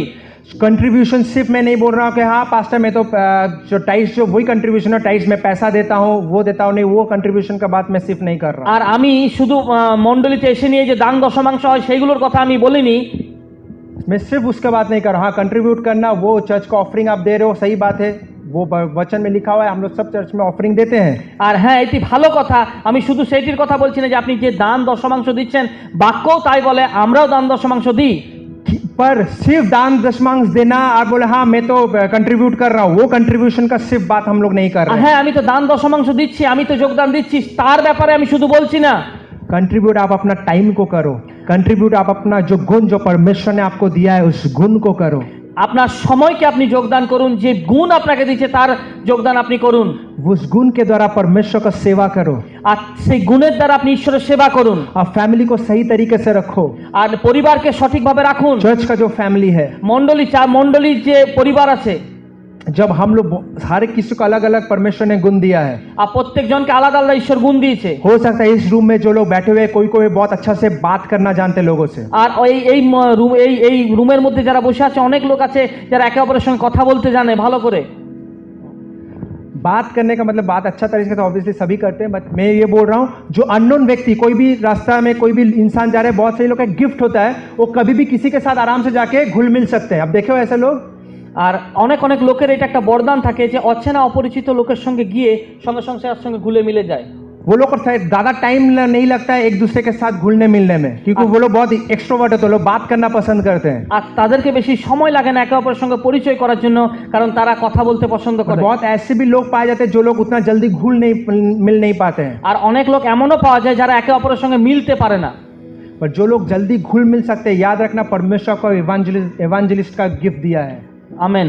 আর যারা খুব তাড়াতাড়ি একে অপরের সঙ্গে অন্যের সঙ্গে মিশে যান, ঈশ্বর প্রত্যেকজনকে এক সুসমাচার প্রচার করার বরদানকে দিয়েছে। इवांजलिस्ट होने के लिए चर्च का पुलपिट का जरूरत नहीं है, আর সেই সুসমাচার প্রচার হওয়ার জন্য মণ্ডলীর পুলপিটের प्रयोजन নেই। पर इवांजलिस्ट जब आप सही दिल के साथ, एक बोझ के साथ जब आप बाहर जाते हो, अगर आप अच्छा बात करना, आप गुण के साथ जब लोगों से बात करते हो और परमेश्वर को वचन को लोगों के पास देते हो, আর যখন আপনি সঠিক হৃদয়ের সঙ্গে ঈশ্বরের বাক্যকে লোকের সামনে দেন, तब जब लोग वो परमेश्वर वचन को जानता है, जब चर्च में आता है, धीरे धीरे सीखता है और नया जन्म को पाता है। আর যখন লোকেরা ঈশ্বরের বাক্যের দ্বারা মণ্ডলীতে আসে, তারা যখন আসার পর নতুন জন্মকে পায় আর তারা আস্তে আস্তে সে শিখতে থাকে ঈশ্বরের বাক্যকে। मैं आपको बोल रहा हूँ, मैं कोई मीटिंग से सेव नहीं हुआ हूँ, আর আমি আপনাকে বলতে পারি আমি কোনো মিটিংয়ের দ্বারা সেভ উদ্ধার হইনি, পাইনি। উদ্ধার পাইনি। আমি কোনো मीटिंग के द्वारा उद्धार पाईनी। ओके, मैं कोई मीटिंग के द्वारा उद्धार को नहीं पाया, আমি কোনো মিটিংয়ের দ্বারা উদ্ধারকে পাইনি। बट मेरा दोस्त ने मुझे परमेश्वर वचन को दिया। धीरे धीरे वो परमेश्वर वचन को बोलते गया, मैं उसको क्वेश्चन करते गया, वो धीरे धीरे बोला, उसके बाद वो मुझे चर्च में लेके आया। আর আমি আমার বন্ধুর দ্বারা ঈশ্বরের বাক্যকে শুনি এবং সেখানে আমি প্রশ্ন করে কি তারপর আস্তে আস্তে আমি মণ্ডলীতে আসতে শুরু করি। और जब मैं चर्च में आने लगा, धीरे धीरे धीरे धीरे परमेश्वर मेरे जीवन में कार्य करना, और एक दिन ऐसा हुआ जहाँ मैं उद्धार को पाया। আর আস্তে আস্তে আমার জীবনে ঈশ্বর কার্যকে করে এবং তারপরে আমি উদ্ধারকে প্রাপ্ত করি। तो आपका जो भी टैलेंट है, सिर्फ आराधना टैलेंट नहीं है। आपको गाना गाना आता है, आप गाना गाओ परमेश्वर के लिए। अगर प्रचार करना आता है, प्रचार करो। आप एक टीम, आप जाओ पास्टर्स को इन्फॉर्म करके, आप जाओ कोई कोई जगह में जाके, घर में जाके केयर सेल लो। जो आपका गुण है वो परमेश्वर के लिए यूज करो। আর যে গুণ আপনার আছে সেটি ঈশ্বরের জন্য ব্যবহার করুন। যদি আপনার প্রার্থনা করার বরদান থাকে আপনি প্রার্থনা করুন, যদি গানের বরদান থাকে আপনি গান নেন, আপনাকে যদি ঈশ্বর প্রচার করার বরদান দিয়ে থাকে তো আপনি যান, পালকের কাছে অনুমতি নিয়ে সেখানে গিয়ে প্রচার করুন। और तीसरा पॉइंट है, चर्च फैमिली जो है वो लोगों को हेल्प करता है, जो बैकस्लाइडिंग से लोगों को बचाता है। আর মণ্ডলী যে পরিবার আছে সেটি যারা পিছনে হয়ে গেছে তাদেরকে সেখান থেকে বার করে নিয়ে আসে। याद रखना, आप जितना भी स्ट्रांग अपने बॉडी में, আপনি যত শরীরের মধ্যে সশক্ত, आप शायद बहुत एक्सरसाइज करते हो, হতে পারে আপনি অনেক বেশি ব্যায়াম করেন, आप बहुत अच्छा मसल को बनाए हो, আর হতে পারে আপনি খুব ভালো মাসলকে বানিয়েছেন, ठीक है, बट वो अगर बॉडी से कट गया, যদি সেটা শরীর থেকে কেটে যায় वो कुछ देर बाद पचना स्टार्ट हो जाएगा। कुछ देर के बाद वो पचना स्टार्ट हो जाएगा। আর কিছুক্ষণ পর সেটি পচন ধরে যাবে। कुछ देर के बाद वो हाथ और कोई काम नहीं आएगा। কিছুক্ষণ পর সেই হাতটি আর কোনো কাজে আসবে না। जब वो बॉडी से अलग हो गया, उस जितना भी उसने, जितना वो स्ट्रांग है, कोई काम नहीं आएगा उस पार्ट्स का। আর যখনই সেই দেহ থেকে আলাদা হয়ে যায় সেই অঙ্গটির আর কোনো কার্য থাকে না। तो चर्च क्या है, फैमिली क्या है, तो जो बचाता है एक दूसरे को। जब हम लोग परीक्षा का सम्मुखीन है, तो हो सकता है बहुत सारे टाइम में हम लोग टूट जाए। আর আমরা যখন পরীক্ষার সম্মুখীন হই তখন অনেক সময় আমরা যখন ভেঙে যাই, और उस समय में एज अ चर्च हम लोग को खड़ा होना है उस विश्वासी के लिए। আর আমরা মণ্ডলী হয়ে তার সেই বিশ্বাসীর সঙ্গে দাঁড়ানো উচিত। कब आप खड़े होंगे? जब एक दूसरे को प्रॉब्लम्स को जानोगे, আজ কখন আপনারা দাঁড়াবেন? যখন আপনি একে অপরের সমস্যাকে জানবেন, जब एक दूसरे के साथ आपको एक अच्छा रिलेशनशिप रहेगा। যখন একে অন্যের সঙ্গে আপনার ভালো সম্পর্ক থাকবে। सिर्फ ये संभव नहीं कि एक इंसान हर एक के साथ अच्छा रिलेशनशिप रखे। আর এটা সম্ভব নয় যে একজন ব্যক্তি সবার সঙ্গে সম্পর্ককে স্থাপন अब করতে एक পারে। चर्च का एक मेंबर बोलेगा नहीं, आज मैं खड़ा हूँ, मैं सबके साथ नहीं, आप सबके साथ शायद नहीं रख सकते हो, बट आपका कुछ ग्रुप होना चाहिए, जो एक अच्छा ग्रुप जिसके साथ आप शेयर करते हो हर एक चीज। আর আপনার একা আপনি পারবেন না, কিন্তু আপনার কোনো গ্রুপ হওয়া প্রয়োজন যেখানে আপনি আপনার সব জিনিসগুলোকে তার সঙ্গে শেয়ার করেন। जो लोकेलिटी में जो विश्वास है, क्या आप लोग एक साथ मिलकर एक साथ में इकट्ठा होते हो और बोलते हो हम लोग सब मिलकर प्रार्थना करें? ठीक है, पास्टर का हर टाइम पास्टर का जरूरत नहीं, हम लोग खुद प्रार्थना करेंगे। আর আমরা যখন একত্রভাবে স্থানীয় কিছু লোক আমরা কি এটা বলি যে আমরা প্রার্থনা করব, সব সময় পালকের প্রয়োজন নেই। हम लोग पास्टर्स के लिए प्रार्थना करेंगे, আমরা পালকদের জন্য প্রার্থনা করব। हर एक को प्रार्थना का जरूरत है। আর প্রত্যেকেরই প্রার্থনার প্রয়োজন। जब हम लोग एक दूसरे के साथ, जब हम लोग ये सेंस हो जाता है कि ये मेरा फैमिली मेंबर है, আর যখন আমাদের এইটা হয়ে যায় যে এইটা আমার পরিবারের লোক, तो जितना भी प्रॉब्लम है अब फैमिली मेंबर हमेशा दौड़ के भाग के आएगा उसको बचाने के लिए। আর যতই সমস্যা হোক পরিবারের লোক সমস্যায় সর্বদাই দৌড়ে আসবে তাকে বাঁচাবার জন্য। जब फैमिली मेंबर हो गया आप एक और एक मेंबर के लिए आप गॉसिप नहीं करोगे, আর যখন আপনি পরিবারের লোক হবে একে অপরের প্রতি আপনি গসিপকে করবেন না, बट आप एक दूसरे के लिए खड़े होंगे। কিন্তু আপনি একে অপরের জন্য দাঁড়াবেন। कोई अगर बाहर का कोई इंसान आगे आके बोल दिया तो बोलोगे वेट करो तुम मेरा फैमिली मेंबर के बारे में बात कर रहे हो। আর যদি বাইরের কেউ এসে সেখানে বলে তখন বলে তুমি দাঁড়াও, তুমি আমার পরিবারের ব্যাপারে কথা বলছো। सोच लीजिएगा कोई इंसान मेरे पास आता है मेरे पत्नी के बारे में बोलता है, सोच लीजिए। আর যদি কেউ আমার কাছে আসে আর আমার স্ত্রীর ব্যাপারে কিছু বলছে, तो मैं क्या बोलूंगा, मैं सुनूंगा ओ हाँ हाँ ऐसा है हाँ? আর আমি কি শুনবো? হ্যাঁ এই তাই। अगर मैं अपने पत्नी से प्रेम करता तो मैं बोलूंगा वेट, जो बोल रहे हो सही सोच समझ के बोलो, क्योंकि तुम किसी और के साथ उलझने नहीं बारो, उसका पति के साथ उलझ रहे हो। আর তুমি খুব ভেবে চিন্তে বলো, তুমি যা বলছো খুব ভেবে বলো, তুমি অন্যের ব্যাপার নয় কিন্তু তুমি আমার স্ত্রীর ব্যাপারে বলছো। तो हम लोग अपने फैमिली मेंबर के साथ क्या प्रोटेक्टिव रहते हैं। আর আমরা আমাদের পরিবারের যে সদস্য তার সঙ্গে আমরা সুরক্ষাत्मकভাবে থাকি। आपके घर में अगर आपके माता पिता के बारे में कोई कुछ बोला तो आप ऐसे चुपचाप नहीं रहोगे, आप बोलोगे ध्यान से बात करो, सही तरीके से बात करो, राइट। যখন আমাদের মা বাবার বিরুদ্ধে কেউ কিছু বলে তখন আমরা বলি সঠিকভাবে কথা বলো। तो क्या होता है हम लोग फैमिली हम लोग प्रोटेक्टिव होते हैं। আর আমরা পরিবার এক এক সুরক্ষात्मक হই। या जब चर्च का कोई और अगर आपको कुछ बोले, कोई और इंसान जो अगर चर्च के लिए खड़ा हो, चर्च के विरुद्ध में खड़ा हो, क्या हम लोग उसके हिसाब से खड़े होते हैं। আর যখন কেউ মণ্ডলীর বিরুদ্ধে দাঁড়ায় আমরা কিভাবে সেখানে দাঁড়াই? मैं लड़ने का बात नहीं कर रहा हूँ कि हम लोग प्रार्थना में एक दूसरे के साथ खड़े होते हैं। যে আমি ঝগড়া লড়াইয়ের কথা বলছি না, আমরা কি প্রার্থনায় সেখানে দাঁড়াই? जब एक दूसरे का जरूरत पड़ता है कि हम लोग उस जरूरत को मिटाने के लिए खड़े होते हैं। যখন একে অপরের প্রয়োজন হয় সেই প্রয়োজনকে দেবার জন্য আমরা দাঁড়াই। जब हम लोग खड़े होंगे तब हम लोग बोलेंगे हम लोग एक चर्च, परमेश्वर ऐसा चर्च को चाहता है আর যখন আমরা দাঁড়াবো ঈশ্বর চায় সেই ধরনের মণ্ডলীকে जो एक दूसरे के लिए खड़े हो, যারা একে অপরের জন্য দাঁড়ায়, जो एक दूसरे के लिए प्रार्थना करे, যারা একে অপরের জন্য প্রার্থনা जो করে, एक साथ मिलके परमेश्वर को वचन को समझे। আর যারা একসঙ্গে মিলে ঈশ্বরের বাক্যকে বোঝে। लास्ट चीज जो मैं यहाँ पे बोल के खत्म करना चाहता हूँ আমি একটা অন্তিম জিনিস বলে শেষ করতে চাই कि एक चर्च मेंबर जब हम लोग एज अ चर्च जब हम लोग एक जगह में एकत्रित होते हैं, हम लोग का एटीट्यूड क्या होना चाहिए। যখন আমরা মণ্ডলীর সদস্য এক জায়গায় একত্রিত হই আমাদের মনোভাব কি হওয়া উচিত? First thing don't be visitor but be a member. শুধু দর্শক হন না কিন্তু সেখানে সদস্য হন। अगर परमेश्वर आपको दर्शक होने के लिए नहीं बुलाया बट परमेश्वर को सदस्य होने के लिए बुलाया है। ঈশ্বর আপনাকে শুধু দর্শক হবার জন্য নয় কিন্তু আপনাকে সেই সদস্য হবার জন্য রেখেছেন। दर्शक क्या होता है, फॉर एग्जाम्पल अगर मैं एक वर्ल्डली एग्जाम्पल दूं, मूवी हॉल में आप जाते हो, आप जाके मूवी देखते हो, আর আমি সেই চলচ্চিত্রর সে হলে গিয়ে সেখানে চলচ্চিত্র দেখি। आपने पैसा दिया, आपको मूवी दिखाया, আপনি সেই পয়সাকে দিলেন আর আপনি সেই চলচ্চিত্রকে দেখলেন, बट उसके बाद उस हॉल में क्या हो रहा है बाबा आप चले गए, कोई हॉल का कोई चीज तोड़ रहा है या कुछ, तो उससे आपको कोई मतलब नहीं होता है। আর সেই হলের মধ্যে যে কোনো ভাঙচুর হচ্ছে সেখানে সঙ্গে আপনার কোনো সম্পর্ক নেই। मतलब मैं ये बोलना चाहता हूँ, हाँ वहाँ पे अगर उस समय में आप उपस्थित हो आपको शायद लगेगा कि क्यों ऐसा कर रहा है, आपको शायद लगेगा क्यों ऐसा क्यों कर रहा है, আর আপনি যদি ওখানে উপস্থিত আছেন আপনার মনে হবে হ্যাঁ কেন এমনি করছে, या आप बोलोगे नहीं ये चीज गलत है, আর আপনি হয়তো এটা বলতে পারেন এটা ভুল, या फिर आप आवाज भी उठाओगे, আর হতে পারে আপনি সেই আওয়াজকে উঠাবেন।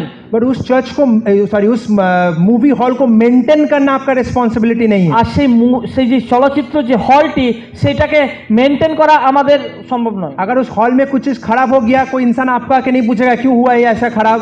আর সেই হলের মধ্যে যদি কোনো জিনিস খারাপ হয়ে যায় কেউ এসে আপনাকে জবাবদিহি করবে না কেন এরকম হলো। क्यों? क्योंकि आप पैसा दिए, आप दर्शक हो, आप देख रहे हो, आप घर जा रहे हो। কারণ আপনি দর্শক পয়সা দিয়েছেন দেখবেন বাড়ি যাবেন। पर अगर उस जगह का आप सदस्य हो, আর যদি আপনি সেই জায়গার সদস্য तो आपके ऊपर कुछ रिस्पॉन्सिबिलिटी है। তখন আমাদের উপরে কিছু দায়িত্বভার থাকে। तब अगर वहाँ का जो हॉल का जो मैनेजर है वो अगर देखा को टूटते हुए वो अलग तरीके एक्शन लेगा, हम लोग अलग तरीके से एक्शन लेंगे। কোনো ম্যানেজার প্রবন্ধক যদি সেখানে সেই জিনিস কোনো ভাঙতে দেখে সে অন্যভাবে তার প্রতি উত্তরকে দেবে, আমরা সে অন্যভাবে। तो चर्च में सिर्फ विजिट करने मत आइए। আর মণ্ডলীতে শুধু দর্শক হবার জন্য আসেন না। ये इवनिंग सर्विस मेरा नहीं है, हम लोग सबका है, यीशु मसीह का है। আর এই যে সভা এটা আমার নয় কিন্তু সবার। इस शाम के सभा में क्या हम लोग विजिटर्स ने, दर्शक नहीं है, हम लोग मेंबर है। আর এই যে আমরা সন্ধ্যেবেলায় যে সভাটা করছি এখানে আমরা শুধু দর্শক নই কিন্তু প্রত্যেকের সদস্য। एक दूसरे को हम लोग सेवा करें, আমরা একে অপরের সেবা করছি। इस चर्च को बढ़ाने के लिए सिर्फ पास्टर ने, हम लोग सब मिलके एक साथ मिलके बढ़े। আর আমরা যেন একসঙ্গে মিলে সেখানে বৃদ্ধি প্রাপ্ত করি। आप बोलो पास्टर मेरा ये गुण है, मैं इस हिसाब से यूज करना चाहता हूँ, আর আমার এই গুণ আছে প্রভু, আমি পাস্টার এইভাবে ব্যবহার করতে চাই। मैं इस हिसाब से मैं इस लोगों को परमेश्वर को वचन को दिया हूँ, मैं चाहता हूँ कि वो भी चर्च पे आ पाए। আর আমি এই লোকেদেরকে ঈশ্বরের বাক্য দিয়েছি, আমি চাই তারাও যেন এখানে আসতে পারে। एक अच्छा एनवायरनमेंट तब होगा, जो परमेश्वर जिस हिसाब से चर्च चाहता है वो तब होगा जब हम लोग एज अ मेंबर चर्च में आएंगे। আর এক সঠিক বাস্তবিক মণ্ডলী তখনই হবে যখন আমরা সদস্যরা সঠিক মনোভাবের সঙ্গে সেখানে আসব, एक हक के साथ, एक रेस्पॉन्सिबिलिटी के साथ चर्च में आएंगे। আর যখন আমরা সম্পূর্ণ দায়িত্ব কর্তব্যের সঙ্গে মণ্ডলীতে আসব। और दूसरा चीज, don't be audience but take part in worship. আর শুধু আপনি সেখানকার লোকমাত্র হন না, কিন্তু আপনি সে আরাধনায় ভাগীদার হন। बहुत सारे समय जब आराधना चलता है, बहुत सारे लोग होते हैं जो आराधना करते हैं, वो हाथ उठाते हैं या आंख बंद करते हो, पर वो भी आराधना करते हो, वो डिस्ट्रैक्ट नहीं हो तो आराधना करते हैं। बट कुछ लोग होता है जो ऑडियंस बन के आते हैं, वो क्या करता है, लोग हाथ उठा रहे हो ऐसे कर देख रहे हो, वो लोग ऑडियंस हो, देखते हैं लोगों को। আর যখন वो आराधना नहीं करते बट आराधना करते हुए लोगों को वो देखते हैं। আর যখন আমাদের এরকম হয়, যখন কেউ আরাধনা করে হাত উঠাচ্ছে, কাঁদছে বা কোনো কিছু করছে, আবার এমনও লোক থাকে যারা শুধু তাদেরকে তাকায়, তাদেরকে দেখে। वो गाने से क्या कौन गाना हो रहा है, गाना ठीक है, वो बाकी लोगों को ही देख रहा है क्या हो रहा है, हाँ, गान क्या अच्छा लग रहा है, सब हाथ उठा के है, और आप क्या कर रहे हो? হ্যাঁ, গান তো বাজছে, আপনি সে সবাইকে দেখছে, কিন্তু আপনি কি করছেন সেখানে? तो हम लोग को आराधना देखना नहीं है, हम लोग को आराधना में पार्टिसिपेट करना है। আমাদেরকে যে আরাধনা হয় সেটা দেখার জন্য নয়, সেখানে ভাগীদার হতে হবে। जब आराधना हो रहा है, हम लोग सब मिलकर परमेश्वर का आराधना करने के लिए हम लोग एक जगह में एकत्रित होते हैं, আর আমরা যখন আরাধনা হয়, আমরা আরাধনা করার জন্য এই জায়গায় এসেছি, ना कि एक दूसरे को देखने के लिए। একে অপরকে দেখার জন্য নয়।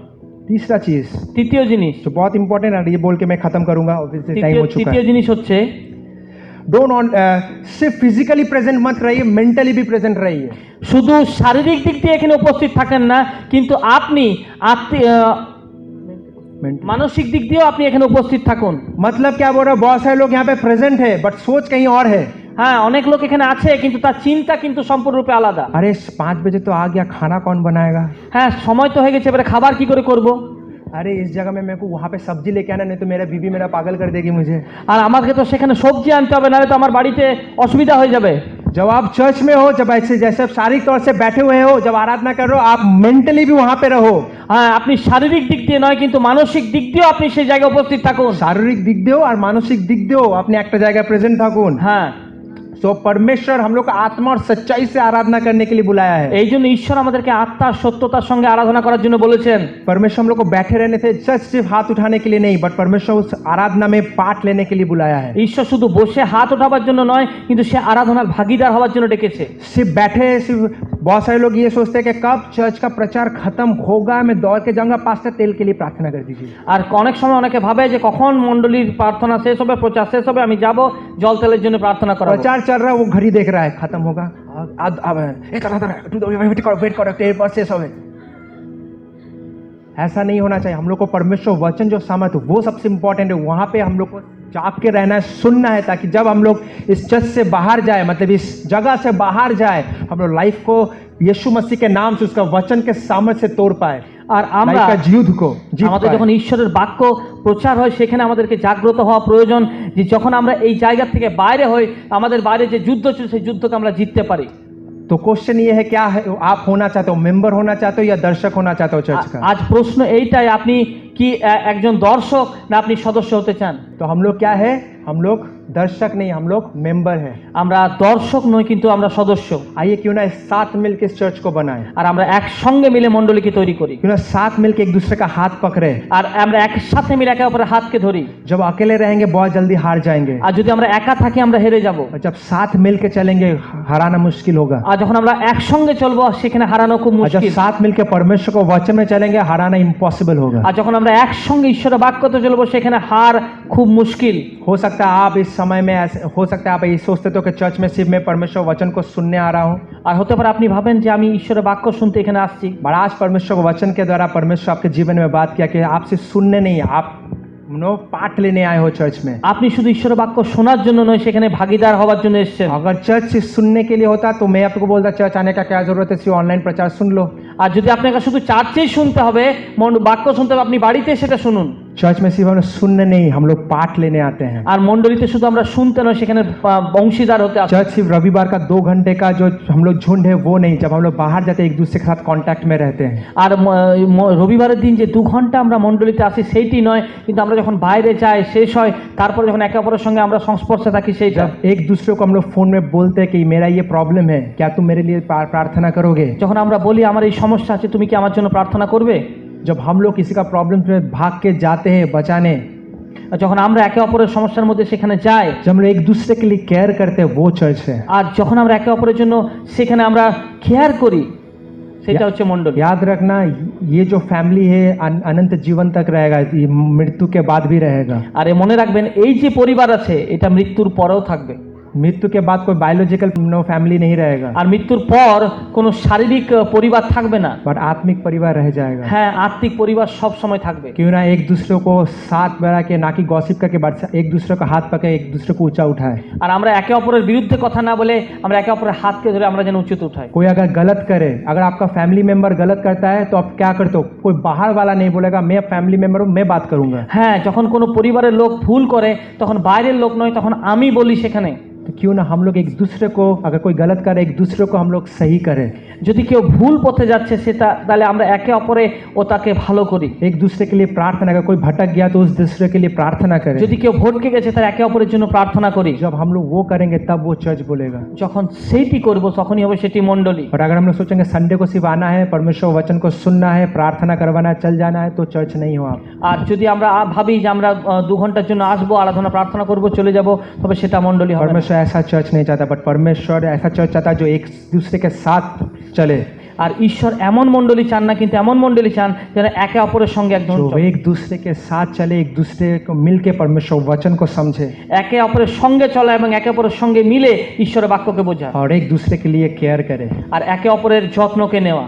क्यों ना ये सर्विस इस आसनसोल के लिए, मैं बाहर का बात मैं करूँगा, बट एज अ चर्च हम लोग इस आसनसोल के लिए परमेश्वर का ज्योति बन पाए। কেননা এই সভা যে আমাদের আসানসোলের জন্য একটা জ্যোতি হয়ে দাঁড়ায়। क्यों ना हम लोग एक दूसरे के साथ खड़े हो আর আমরা একে অপরের জন্য দাঁড়াতে পারি, और एक साथ मिल के हम लोग परमेश्वर को वचन को प्रचार करें। আর একসাথে মিলে ঈশ্বরের বাক্যকে প্রচার क्यों করি। ना हम लोग अपना अपना एक रोल को प्ले करें। আমরা একে অপরের ভূমিকাকে আমরা সেখানে পালন করি। पास्टर प्रचार कर रहा है, हम लोग जो आप लोग हो, आप लोग लोगों को परमेश्वर के बारे में बताओ। आप यहाँ पे शिक्षा पाते हो, बाहर जाओ शिक्षा को दो। আর আপনি পাস্টারের কাছ থেকে যা শিক্ষাকে পাচ্ছেন সেই শিক্ষা অন্যদেরকে দেন। वहाँ पे लोगों को चर्च में लेके आओ, परमेश्वर वचन को दो। अगर वो आना चाहते उसको लेके आओ। আর যারা ঈশ্বরের বাক্য শুনে আসছে তাদেরকে নিয়ে আসুন। जब परमेश्वर वचन के ये जो प्रचार का जब ऑनलाइन ब्रॉडकास्ट होगा, क्यों ना हम लोग अपने अपने पेज में, फेसबुक पेज में, व्हाट्सएप ग्रुप में शेयर करें, जितना फैला पाए फैलाए। क्योंकि जब परमेश्वर का जितना फैलेगा, जो जितना स्पर्श में आएगा, वो उतना परमेश्वर का आशीष को আর पाएगा। আমরা ফেসবুকে আর হোয়াটসঅ্যাপে পেজে আমরা বিভিন্ন জায়গায় যত বেশি ঈশ্বরের বাক্যকে আমরা ফেলাবো, আমরা করব, তত বেশি অন্যরা স্পর্শকে পাবে এবং তারা উদ্ধারকে প্রাপ্ত করবে। पास्टर जो जो ग्रुप में मैं दूंगा, क्या सब कोई सुनेगा? হ্যাঁ পাস্টার, যারা গ্রুপে আছে তারা সবাই কি শুনবে? हम लोग का काम है देना, सुनना ना सुनना उन लोगों का काम है। আমাদের কাজ হচ্ছে দেওয়া, শোনা না শোনা তাদের কাজ। आप जब विश्वास के साथ देते हो, बीज को बोते हो, एक दिन वो बीज फल लेके आता है। আপনারা যখন বিশ্বাস সঙ্গে বপন করেন, সেই বীজ একদিন ফল নিয়ে আসবে। हम लोग को परमेश्वर के लिए खड़ा होना है। फल हम लोग के हाथ में नहीं, वो परमेश्वर के हाथ में है। আমাদেরকে ঈশ্বরের জন্য দাঁড়াতে হবে। আমাদের হাতে ফল নেই, ফল ঈশ্বরের কাছে। बट खड़ा होना हम लोग के हाथ में है। কিন্তু আমাদের কাছে দাঁড়াতে হবে। क्यों ना हम लोग एक साथ मिलके खड़े हो परमेश्वर के कार्य के लिए। আমরা কেননা একসঙ্গে আমরা দাঁড়াই ঈশ্বরের কার্যের जन्म। तो कहता चर्च जब हम लोग ऊपर रहेंगे, हम लोग खुशी से एक दूसरे के साथ रह पाए। क्यों वो खुशी है? क्योंकि जब हम लोग परमेश्वर यीशु मसीह से मिले, यीशु मसीह ने बोला माय फेथफुल सर्वेंट।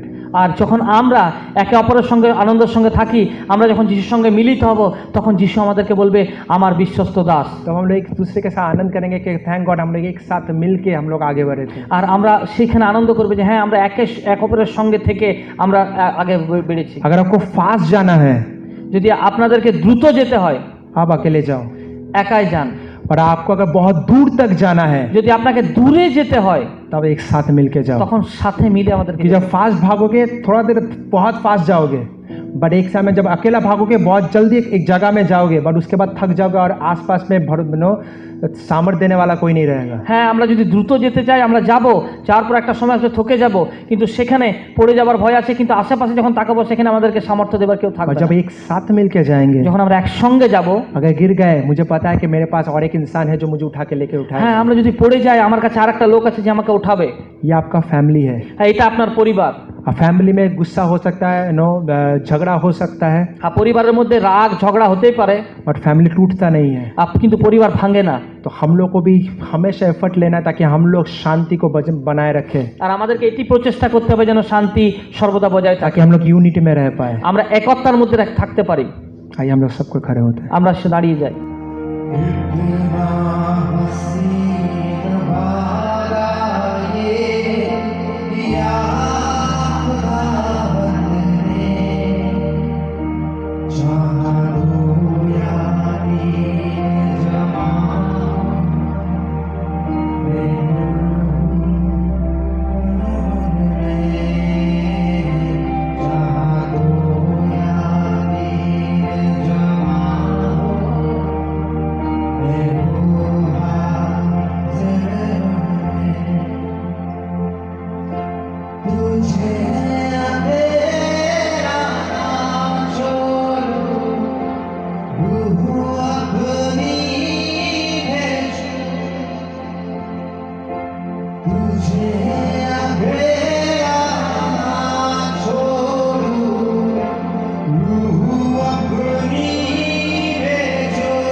Jama